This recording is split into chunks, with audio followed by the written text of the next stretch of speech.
कुणावरती अन्याय होत नाही। 1,05,00,000 आदिवासींपैकी फक्त आणि फक्त 42 लाख आदिवासी म्हणतायत आम्ही ओरिजिनल आहोत, आम्ही मूळ आहोत, आणि 63 लाख लोकांना ते म्हणतायत की तुम्ही बोगस आहे। अरे तुम्ही बोगस आहे म्हणजे त्यांची संख्या मोजली जाते, त्या संख्याच्या जोरावरती 25 आमदार या सभागृहामध्ये खालच्या येतात, 4 खासदार दिल्लीला निवडून जातात। ही परिस्थिती आहे। मग जर तुम्ही त्या 63 लाख लोकांना बोगस आदिवासी म्हणताय तर त्यांची संख्या वजा करा आणि मग 14 आमदार वजा होत आहेत, 2 खासदार वजा होत आहेत, म्हणजे ती संख्या तुम्हाला आरक्षण घेताना चालते।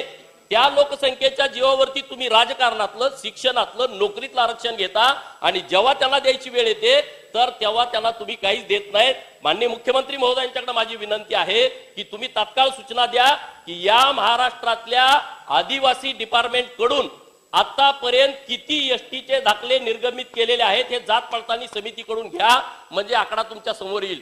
आता कोळी समाज इतका मोठा आहे, महादेव कोळी, डोंगर कोळी, टोकरी कोळी, मल्हार कोळी, अरे हे लोक मूळ आदिवासी लोक आहेत, तर त्याला मग तुम्हाला दाखला देत नाही।